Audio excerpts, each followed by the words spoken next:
Chers amis, bonjour et joie nouvelle de se retrouver sur les ondes de la 100.3. Il est 10h30 dans le studio de Christ Radio et nous sommes le 4 janvier 2022 et nous réfléchissons ensemble sur l'Esprit Saint et nous sommes sur les conséquences, j'ai envie de dire, ou les actions de l'Esprit Saint à travers les fruits, les dons et les charismes. Et donc on voit comment les fruits, on les a vus dans Galates chapitre 5 verset 22. On a vu ce matin la distinction entre les dons et les charismes.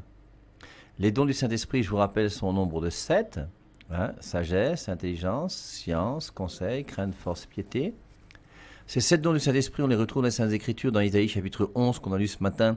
On en voit 6 dons du Saint-Esprit très explicitement nommés dans Isaïe 11. Et on a lu Apocalypse 4 où on parle de l'Esprit qui se donne à travers les 7 esprits de Dieu. Les 7 esprits de Dieu, donc, c'est 7 dons du Saint-Esprit. Et ces 7 dons du Saint-Esprit sont nécessaires pour notre sanctification. Plus tu vivras du don de sagesse, du don d'intelligence, science, crainte, c'est plus tu es un saint. Par contre, on a vu qu'au-delà de ça, l'Esprit Saint peut aussi donner un charisme à quelqu'un d'une manière gratuite, où il aura une parole de connaissance, il aura le charisme de guérison, de faire des miracles, il aura les 9 manifestations d'Esprit Saint dont on a parlé dans 1 Corinthiens chapitre 12. Et on avait vu que ces 9 manifestations d'Esprit Saint ne sont pas liées à la sanctification de la personne. Je peux très bien avoir un charisme même si je ne suis pas un saint. Par contre, je ne peux pas avoir les dons du Saint-Esprit sans me sanctifier. Et on avait vu donc l'exemple rapide que je prends souvent, c'est Nombre chapitre 22, je crois 23 et 24, où on parle de Balaam, de Balak et d'un certain âne, l'âne de Balaam. Et l'âne de Balaam a vu des choses. Et l'âne de Balaam s'est même mis à parler. Et ça, c'est un charisme. C'est un âne charismatique. Et c'est pas ça qui va l'envoyer au paradis. Et alors, ceci dit, les charismes ne sont pas à négliger. Les charismes, c'est Dieu qui veut nous utiliser pour le bien de la communauté. Et c'est une bonne chose. Et si on peut être charismatique, c'est une bonne chose. Il faut le faire simplement avec beaucoup d'humilité. Et ne pas faire croire aux gens que parce que tu as un charisme, tu es supérieur à eux en sainteté, par exemple. Et on avait dit à la fin de l'émission que si Dieu me donne un charisme et que ce charisme, j'essaye de l'exploiter le mieux possible pour le bien de l'Église, ce charisme peut être pour moi source de sanctification. Mais le charisme n'est pas le fruit de ma sanctification. Alors j'espère que vous avez bien compris. Sinon, n'hésitez pas à poser vos questions à la fin de l'émission. On essaiera de répondre tranquillement. Et comme j'ai beaucoup parlé ce matin à 8h30, maintenant je laisse notre invité prendre la parole. MC, à toi. Merci, mais je vais lui donner la parole parce que là, il est quand même plus averti que moi. Bon, alors, nous avons vu tout ça, l'identité de qui est le Saint-Esprit, qu'est-ce qu'il fait en nous, qu'est-ce qu'il nous donne. Nous avons vu charisme et dons, tout ça. Essayons de voir, parce que dans la pratique de ces choses, il y a quelques problèmes, souvent. D'abord, à la suite du Père, je lui ai dit que si le Seigneur me donne le don d'évangéliser, par exemple, comme le Père, il est évangéliste, comme le Père, c'est quelque chose, et c'est ce qu'il est en train de faire là. Pour nous, non, n'est-ce pas, c'est pas pour lui. Il le fait, n'est-ce pas, pour l'édification du peuple de Dieu, que nous sommes, nous. Bon, maintenant, il peut avoir un don de connaissance que quand tu viens le voir, si tu veux le tromper là, il te dit voilà ce que tu as. Voilà. Comme ça s'est passé avec Anania et Saphira, non, vous vous rappelez Pierre. Il est évangéliste, Pierre était évangéliste, il faisait même la prédication. Mais en plus de ça, Dieu lui a donné, dans une situation déterminée, de savoir ce qu'il y avait en l'autre, en Saphira et en son épouse. C'est ça la connaissance, n'est-ce pas? Une révélation que le Seigneur te donne d'une chose là qui est chez l'autre. L'autre ne te le dit pas, mais tu l'as. C'est ça un peu la connaissance. Et maintenant, il y a alors un don qui fait problème. C'est justement le don des langues. Parce que pour certains, la preuve que tu as l'Esprit Saint, n'est-ce pas, c'est que tu parles en langue. Moi-même, je pense comme le Père. Ce qui s'est passé, à mon sens, le jour de la Pentecôte n'était pas le don la langue là dont il est question. Non. La langue, c'est que Dieu me donne de m'exprimer en une langue inconnue, c'est-à-dire des hommes. Et il va dire que si dans la communauté, tu es en train de vouloir parler cela, s'il n'y a pas quelqu'un qui interprète ça, Il faut que la personne qui a ça se taise. Or, ce n'est pas ce qui se passe. Moi, je vois, et je suis même dans certains, je ne sais pas, je n'ai bien aimé des églises réveillées, on vous dit maintenant, le pasteur se lève et vous dit, parlez en langue. Mais je dis, mais ça, c'est terrible. Ils ne lisent pas, la Bible. Qu'est-ce que Dieu dit? Donc, nous allons parler de l'exercice de ces dons. Et je voudrais justement m'appuyer sur l'exemple des Corinthiens, où Dieu a béni, le Saint-Esprit s'est tellement manifesté dans cette communauté. Mais c'est ça qui a même encore été à l'origine des désordres. Ouais, mon père, on va voir, non. Paul va les ramener à l'ordre. Oui, c'est bien beau tout ce que vous avez reçu là, mais qu'est-ce qui est important? Et là, il y a un point précis concernant les langues, mon père. Voilà, donc on va lire dans 1 Corinthiens 14. Voilà. Alors, on a lu tout à l'heure 1 Corinthiens 12, parce que c'est important pour tous les charismatiques. Là. Vous devez connaître par cœur 1 Corinthiens 12 et 1 Corinthiens 14. Et on terminera sans doute aussi par 1 Corinthiens 13, parce que les 3 chapitres là vont ensemble. Donc, on a lu 1 Corinthiens 12, on a eu les 9 manifestations de l'Esprit Saint, et maintenant, on voit comment Saint Paul explicite et nous explique un petit peu davantage ce que c'est que tout ça. Alors, 1 Corinthiens 14, verset 1, poursuivez l'amour et ambitionnez les dons spirituels, la prophétie avant tout. Mon père, peut-être que c'était mieux. C'est pas sous-titré chez vous. Chez moi, là, c'est sous-titré le bon usage des dons spirituels. Voilà, c'est ça, non? C'est la Bible des peuples. Là. Moi aussi, j'ai la Bible des peuples sur iPad. Tu sais que nous sommes de la propagande pour la Bible des peuples. Mais c'est vrai que c'est une très bonne Bible que je vous recommande. Donc, le bon usage des dons spirituels, le verset 1 maintenant, poursuivez l'amour et ambitionnez les dons spirituels, la prophétie avant tout. Verset 2. Celui qui parle dans une langue parle à Dieu, mais non aux hommes. Alors, c'est quand même important pour regarder ensuite ce qui se passe exactement dans Actes chapitre 2 à la Pentecôte. Et vous verrez si dans Actes chapitre 2 à la Pentecôte, il s'agit bien de ce qui est écrit ici dans 1 Corinthiens 14. Celui qui parle dans une langue parle à Dieu, mais non aux hommes. Personne ne le comprend quand il dit en esprit des choses mystérieuses. Par contre, quand on prophétise, on affermit les autres, on les encourage et on les instruit. Celui qui parle dans une langue s'affermit lui-même, tandis que le prophète affermit l'Église. Alors je crois que c'est Saint Paul qui fait une distinction là, entre les deux. J'aimerais que vous tous parliez en langue, mais je préférerais vous voir prophétiser. C'est bien mieux de prophétiser que de parler en langue, à moins que quelqu'un puisse les interpréter pour le profit de toute l'Église. Regardez, frères, si je viens chez vous pour vous parler en langue, à quoi cela vous servira-t-il? C'est tout différent si j'ai une révélation pour vous, ou une parole de connaissance, ou une prophétie, ou un enseignement. C'est pareil avec l'instrument de musique, que vous preniez une flûte ou une cithare. S'il n'y a pas de notes avec leur intervalle, qui reconnaîtra mon air de flûte ou de cithare? Et si le son de la trompette ne ressemble à rien, qui va courir à son poste de combat? C'est la même chose pour vous avec vos langues. Qui va comprendre ce que vous avez dit si vous ne dites rien clairement? Vous aurez parlé en l'air. Il y a bien des langues dans le monde, et chacune a ses mots. Mais si je ne connais pas le sens des mots, je serai un étranger pour celui qui parle, et lui sera un étranger pour moi. Tenez-en compte, et puisque vous vous intéressez aux dons spirituels, cherchez ceux qui construisent l'Église, de sorte que vous ne manquiez de rien. Si quelqu'un parle dans une langue, qu'il demande à Dieu de lui donner un interprète. Si je prie en langue, mon esprit est en prière, mais mon intelligence reste vide. Est-ce bien? Je prierai en esprit, mais mon intelligence aussi devra prier. Je louerai Dieu en esprit, mais mon intelligence aussi le louera. Si tu rends grâce en esprit, comment fera le débutant? Va-t-il dire Amen après ton action de grâce? Il ne sait pas ce que tu as dit. Tu as fait une belle action de grâce, mais cela ne lui a rien apporté. Je rends grâce à Dieu de ce que je parle en langue mieux que vous tous, mais quand l'Église est réunie, j'aime mieux dire 5 paroles qui ont du sens et qui profitent à tous, plutôt que 10 000 en langue. Frères, ne raisonnez pas comme des enfants pour faire le mal. Oui, restez comme des enfants, mais raisonnez comme des adultes. Dans la loi, il est écrit, je me servirai des gens d'autres langues, je parlerai à ce peuple par ses bouches étrangères, mais même ainsi, ils ne m'entendront pas. Parole du Seigneur. Donc, le parler en langue est un signe, non pour ceux qui croient, mais pour les non-croyants, alors que la prophétie est pour ceux qui croient et non pour les incroyants. Supposez pourtant que des débutants ou des incroyants arrivent quand l'Église entière est rassemblée et que tous parlent en langue. Que vont-ils dire? C'est du délire. Mais supposez que vous êtes tous en train de prophétiser et voilà qu'arrive un débutant ou un incroyant. tous aussitôt l'interpellent et lui disent ces vérités. Et lui, voyant découvert les secrets de sa conscience, il tombe le visage contre terre, il adore Dieu et il reconnaît Dieu est réellement au milieu de vous. On continue? Oui, parce que c'est encore même plus important, mon père. Quelle est la conclusion, frère?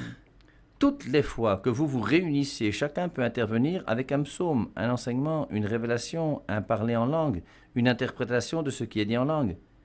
Mais que tout soit constructif.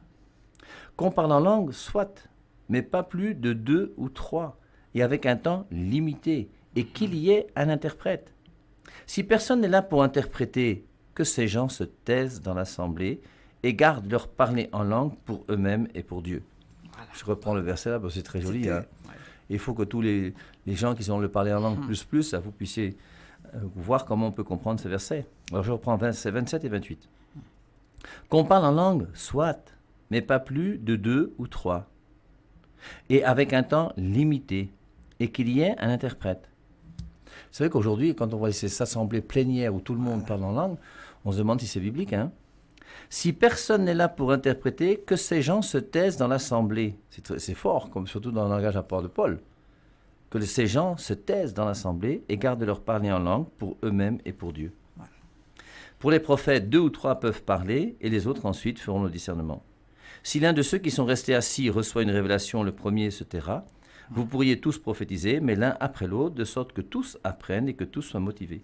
Les esprits de la prophétie obéissent aux prophètes, car l'œuvre de Dieu n'est pas le désordre, mais la paix, comme dans toutes les églises des saints. On peut s'arrêter là, mon père. Voilà. Moi, je crois que c'est suffisamment clair. Parce que moi-même, la question que je me suis posée quand je suis ces choses qui se passent, j'ai dit, mais je ne sais pas s'ils lisent cette portion des Saintes Écritures. C'est-à-dire que c'est du désordre.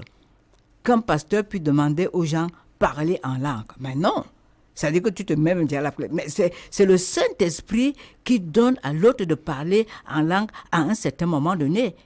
Il ne revient pas au pasteur de dire aux gens de commander parler en langue. Et quelle langue alors? Ce ne sera donc pas la langue qui vient du Seigneur. Ce ne sera pas la langue qui vient du Saint-Esprit, ça. En tout cas, ils savent se parler en langue d'où ça vient. Celui-là, tel que c'est pratiqué aujourd'hui, tel que moi je vois, et tel qu'on veut faire comprendre aux gens que, non, le signe, n'est-ce pas, le signe, que par excellence, que quelqu'un est enfant de Dieu, qu'il a reçu le parler en langue, moi je ne sais pas si c'est biblique. Ce n'est écrit nulle part. Je ne crois pas. Parce que ce sont les Saintes Écritures qui font également autorité en dehors de l'Église. Mon père, je ne sais pas, parce que moi, franchement, je me suis posé bien des questions. Il faudrait qu'ils puissent aussi aller revoir cette partie et voir comment eux, ils exercent la chose et se poser la question si ce parler en langue vient vraiment du Seigneur ou pas. Quelque part dans je ne sais pas, peut-être que je retrouverai le passage un jour où on va parler de ce parler. Ils disent qu'il s'agit de la langue des anges parce que c'est une langue inconnue des hommes. C'est même dans 1 Corinthiens 13, là, au début de 1 Corinthiens 13. Parce qu'après 1 Corinthiens 12, 1 Corinthiens 14, il est bon de revenir à 1 Corinthiens 13. Et dans 1 Corinthiens 13, d'ailleurs, alors, c'est pour montrer justement, comme on vous disait ce matin, que l'important, c'est la charité. Jean 13, 34, aimez-vous les uns les autres comme je vous ai aimé. C'est à l'amour que vous aurez les uns pour les autres qu'on reconnaîtra que vous êtes mes disciples. On ne reconnaît pas que quelqu'un est disciple à partir du parler en langue, mais à partir des actes que tu poses. Et des actes qui sont des actes d'amour pour tes frères. Et dans 1 Corinthiens 13, je peux bien parler les langues des hommes et aussi celles des anges. Si je n'ai pas l'amour, je suis comme la trompette ou la cymbale, du bruit et rien de plus. Et on voit bien dans 1 Corinthiens 13, au verset 1, que Saint Paul met en garde tous ceux qui font du parler en langue pour le parler en langue.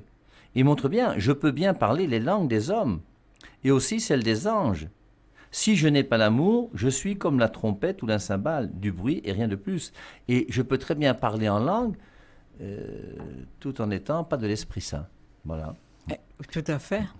Et ensuite, on pourrait continuer. Hein. Je peux prophétiser. On a vu qu'il y avait le charisme de prophétie dans 1 Corinthiens chapitre 12. Découvrir tous les mystères et le plus haut savoir. Hein. Je peux avoir la foi. On a vu qu'il y a un charisme de foi. Donc il dit bien là, je peux prophétiser. Je peux avoir la foi parfaite jusqu'à transporter les montagnes. Si je n'ai pas l'amour, je ne suis rien. Tu exerces un charisme sans amour, tu es creux et tu es vide. Et l'essentiel n'est pas le charisme, l'essentiel c'est la charité. Si je donne tout ce que j'ai, si je me sacrifie moi-même pour en tirer gloire et sans avoir l'amour, cela ne me sert de rien. Donc c'est quand même extraordinaire ce passage. Et on voit bien donc 1 Corinthiens 12, 1 Corinthiens 14, les charismes. Et si on lit même le dernier verset de 1 Corinthiens 12, qui est le verset 31, « Pourtant vous devez ambitionner les charismes les plus élevés. Et même, je voudrais vous montrer le chemin par excellence. » Et à la fin de 1 Corinthiens 12 sur les charismes, le dernier verset, il dit « Ambitionnez les charismes, soyez charismatiques, il n'y a pas de souci, mais je vais vous montrer le chemin par excellence. » Et le chemin par excellence, c'est 1 Corinthiens 13, je peux bien parler les langues, avoir la prophétie, avoir la foi. Si je n'ai pas la charité, je ne suis rien. Alors, je crois qu'on a fait un peu le tour. C'était très intéressant aussi de voir dans 1 Corinthiens 14 que Saint Paul est clair pour dire que si vous parlez en langue un peu trop, normalement on a l'impression qu'il demande aux gens de parler en langue les uns après les autres. Il demande de le faire et qu'il y ait 2 ou 3 qui parlent en langue. Et qui interprète, mon frère. Et après, donc, voilà, et qui interprète. Et s'il n'y a personne pour interpréter, on se taise. Voilà ce qui est écrit d'une manière claire et nette dans les Saintes Écritures. Alors, comme nous sommes dans 1 Corinthiens 14, sauf si tu as autre chose à ajouter sur les charismes, non. On va continuer avec le passage qu'on n'a pas lu, mais qui fait aussi polémique aujourd'hui.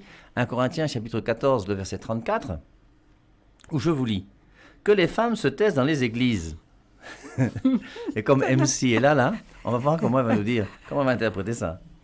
Que les femmes se taisent dans les églises. Le rôle n'est pas de prendre la parole, mais d'obéir, comme il est dit dans la loi.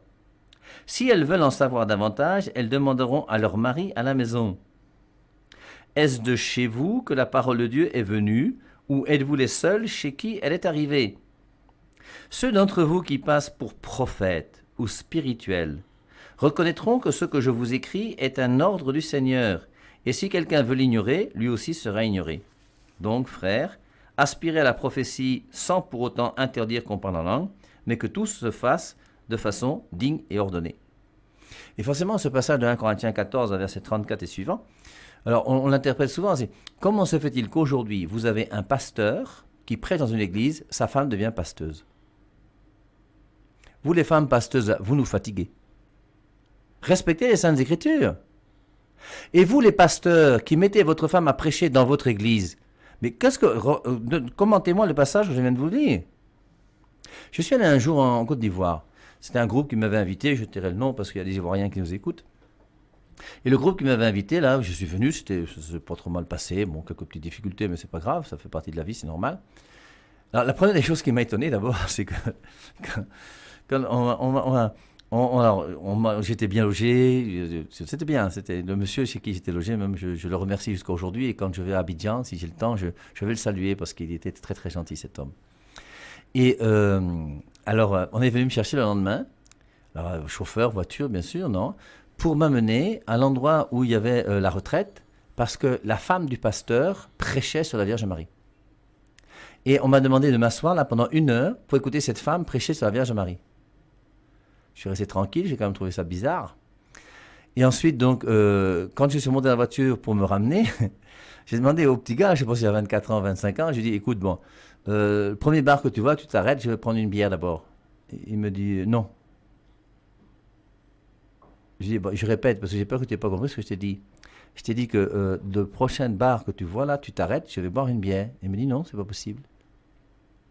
Je lui dis, tu connais mon âge? Je suis l'âge de ton grand-père. Et tu me dis, non, on se connaît, on a un problème, c'est quoi? Bon, j'avais le choix, c'est pas moi qui conduisais la voiture, non. Le gars m'a déposé donc là où il m'avait pris.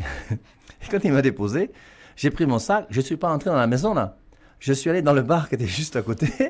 Je me suis assis là. Je lui ai dit que si tu veux une, prends une. J'ai pris mes 2 bières là. J'ai pris mon temps. Le gars m'a attendu pendant 45 minutes. Et après, quand il m'a déposé, il a téléphoné pour dire qu'il avait déposé son colis. Le lendemain, le responsable du groupe arrive pour me dire que non, mon père, c'est pas bien. Vous ne pouvez... Mais je lui ai dit, mais écoute, mon frère, moi je ne suis pas venu ici pour vos bêtises et vos histoires de votre groupe. Si vous ne buvez pas la bière, ne buvez pas la bière, mais n'empêchez pas les gens de boire la bière. Le pape a déjà dit un jour qu'il ne fallait pas boire la bière. L'Église catholique a enseigné qu'il ne faut pas boire la bière. Mais c'est quel genre de... Moi, je suis venu enseigner la doctrine de l'Église catholique, pas vos histoires, là. Donc, dès le premier jour, là, c'était chaud.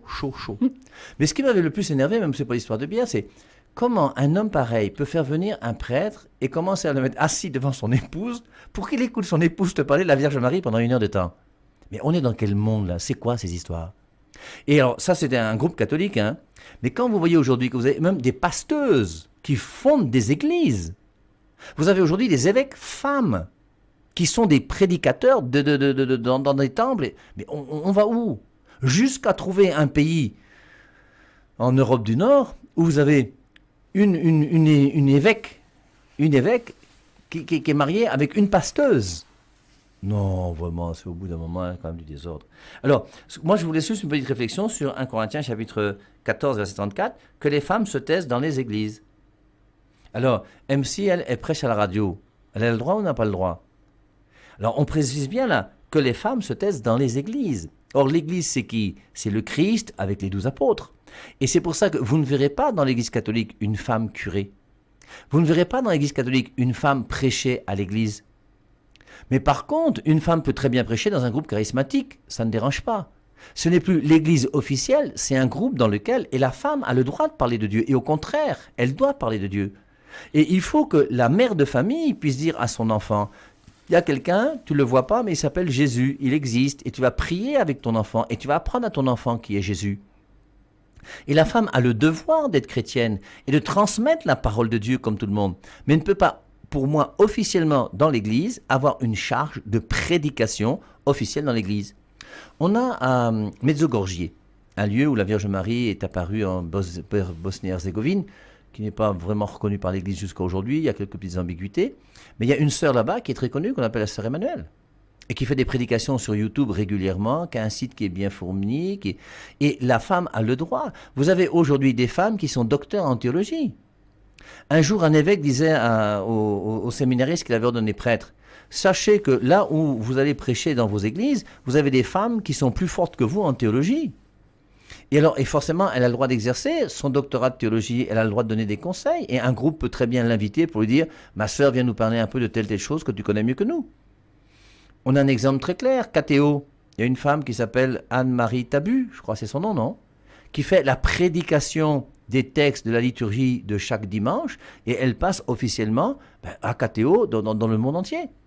Alors une femme peut très bien enseigner, être docteur en théologie, enseigner dans une université même catholique, ça ne dérange pas. Mais elle ne peut pas, en tant que membre, engagé dans l'Église, dans le corps clérical, prendre la parole, puisque Jésus-Christ, c'est pas de ma faute, il a choisi uniquement 12 hommes parmi les 12 apôtres.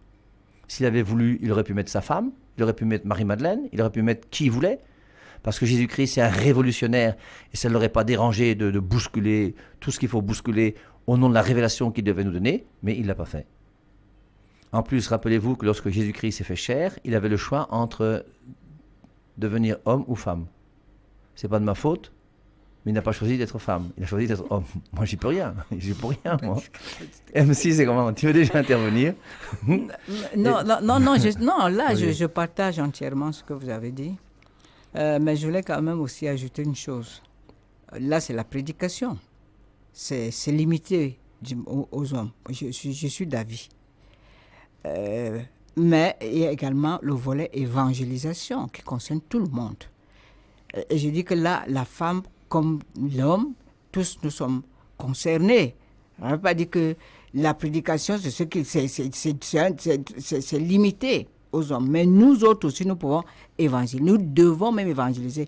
Preuve, si besoin en était, c'est le Seigneur Jésus. Parce que, et moi, ça me conforte dans ce rôle d'évangéliste que moi aussi je suis. C'est-à-dire, évangéliste, ça veut dire quoi? Aller annoncer, témoigner de Jésus. C'est comme ça que je comprends l'évangélisation. C'est pas la grande évangélisation, type comme le Père Éve Marie il fait la grande prédication. Mais en tant que témoin de Christ que je suis, il y avait bien Jean, non? Il y avait bien Jean, le disciple bien-aimé. Il y avait Pierre. Tu es Pierre et sur cette pierre, je bâtirai mon église. Mais pourtant, c'est à Marie-Madeleine que le Dieu, Jésus va dire à ceux-là, aux colonnes-là. Il dit à une femme que je suis, que c'est moi qui dois aller dire aux autres qu'il est ressuscité. Le message de résurrection a été confié non aux apôtres, mais à une femme. Il y a lieu aussi de se poser la question. Ça veut dire quoi? Ça veut dire que évangéliste peut être évangéliste. Et de fait, c'est ce que Marie a fait. Parce qu'elle allait dire, c'est elle qui allait dire aux autres que oui, il est ressuscité. Puisque c'est un mandat de missionnaire, de témoin de la résurrection qui lui a été confié par Jésus-Christ lui-même. Donc, j'allais dire pas italien, je veux bien qu'on ne fasse pas la prédication, mais qu'on n'interdise pas à la femme d'aller dire que, bon, je porte la bonne nouvelle partout où besoin est. Et partout, c'est d'abord mon milieu quotidien. Dans ma famille, le père l'a rappelé tantôt, et partout où je suis. Et c'est ce que je suis en train de faire également. Par la grâce de Dieu, je crois que ça n'a pas gêné les gens, non, les hommes, parce que je suis en train de parler. Ça ne peut même pas les gêner, non, je ne crois pas. Surtout que c'est normal, c'est normal. Bien, c'est naturel, il n'y a pas de souci. Donc c'est un peu ça ce n'est que ça que je voulais, la parenthèse que j'ai fait vite de refermer, mais parenthèse tout de même. Voilà. Donc c'est vrai que du côté de l'évangélisation est donnée à tous les hommes de la terre, toutes les femmes, même un jeune, s'il peut évangéliser, doit évangéliser. Et puis on a même un autre exemple aussi, c'est dans Jean chapitre 4. Parce que dans Jean chapitre 4, c'est une petite bonne femme, qui plutôt de mauvaise vie même en plus. C'est une petite, elle a quand même, va chercher ton mari, je n'ai pas de mari. Il dit, tu as raison, tu as eu 5, et celui avec qui tu es n'est pas ton mari. Et cette femme-là, c'est extraordinaire parce qu'elle est venue pour puiser de l'eau. Parce que forcément, elle avait besoin d'eau. Soit elle avait soif, soit elle devait préparer la nourriture, soit elle avait ses habits. Elle avait sa cruche. Jésus-Christ n'avait pas de cruche. Jésus-Christ dit, donne-moi à boire. Il dit, mais première des choses, comment toi qui es juif, tu me parles à moi qui suis samaritaine? Ça, c'est le problème du racisme, du tribalisme. Et on montre bien que Jésus-Christ n'est pas dedans. Et après, donc, elle a sa cruche, elle n'avait qu'à se servir et lui donner, non? Et puis après, il y a toute une discussion et elle va laisser sa cruche quand elle va partir. Donc l'instrument qui la rendait supérieure à Jésus pour puiser de l'eau, elle va même l'oublier. Et après avoir eu cette discussion avec Jésus, parce qu'à un moment, Jésus-Christ, elle va dire à Jésus-Christ, mais où est-ce qu'on doit adorer? À Jérusalem ou sur le mont Garizim? Et après, elle lui dit, mais le Messie, lui, lorsqu'il viendra, nous dira toutes choses. Et Jésus-Christ dit, je le suis, moi qui te parle. Et tu sens que là, cette femme a été touchée par Jésus-Christ, par son attitude, sa manière de parler, sa manière de faire, et elle va rentrer dans son village. Et dans son village, qu'est-ce qu'elle va dire? J'ai rencontré un homme qui m'a dit comment je vis, qui m'a dit ci, qui m'a dit ça. Ne serait-ce pas celui, le Messie, qui doit venir? Et après, donc, le village a entendu parler de Jésus-Christ par la femme. Et après, tout le village va se déporter et rencontrer carrément Jésus. Et en rencontrant Jésus, ils vont dire, maintenant on croit non plus grâce à toi, mais grâce à ces paroles que lui-même nous a données. Mais n'empêche que cette femme, qui n'avait pas de doctorat en théologie, qui n'a pas lu le catéchisme de l'Église catholique, forcément qui n'existait pas, elle n'a pas lu la Bible parce qu'il y avait juste l'Ancien Testament et je ne sais pas si elle le lisait. C'est une simple femme qui a rencontré Jésus-Christ. Jésus-Christ a bouleversé sa vie et simplement par le témoignage qu'elle a eu de la rencontre avec Jésus-Christ, a converti tout un village. C'est magnifique et c'est beau. Et c'est pour ça que chacun d'entre nous, vous voyez, alors on n'a pas besoin de charisme particulier, de prophétie, de guérison, de je ne sais pas quoi, de par de connaissances. Non. Hein, moi je ne crois pas, en tout cas, je n'ai jamais prié sur un aveugle qui a vu ou sur un infirme qui n'est pas resté infirme. Et je n'ai certainement pas le charisme de guérison, ou de miracle en tout cas. Mais Dieu a permis que, malgré tout, avec ce que j'ai réussi à faire, on a quand même réussi à remplir le stade. Donc, on a réussi à faire des choses magnifiques et belles. Et c'est pour ça que l'important pour nous, c'est quoi? De mener notre vie simplement, et puis d'avoir cette confiance totale en Dieu, et de ne pas avoir peur d'être un peu ambitieux. C'est vrai que quand j'ai commencé à faire mes semaines d'évangélisation, il y a plus de 20 ans aujourd'hui, quand je passais devant le stade Omnisport, je me disais, si un jour on pouvait remplir le stade. Et on a commencé à faire le stade, il a fallu attendre une dizaine d'années pour que le stade commence à se remplir sérieusement jusqu'au jour où il était plein. Et le jour où il était plein, j'étais avec mon ami là sur le stade. Quand on s'est retourné, qu'on a vu le stade plein, on avait les larmes aux yeux tellement on a travaillé pour ça et tellement on était content. Et c'est Dieu qui fait. Nous, on est quoi? Et c'est pas parce que tu remplis un stade que tu iras au ciel. Hein? Tu peux remplir un stade et aller en enfer. C'est pour ça que maintenant, l'essentiel, c'est toujours la même chose. Où est-ce que j'en suis dans ma relation avec Dieu? Où est-ce que j'en suis dans ma relation avec le prochain? L'important, ce n'est pas d'être un charismatique qui dit des prophéties et qui fait des miracles. L'important, c'est d'être un enfant de Dieu qui croit en Dieu et qui veut faire la volonté de Dieu en s'abandonnant à ce que Dieu lui demande chaque jour. Voilà la chose essentielle. Et c'est ça qui est important pour nous.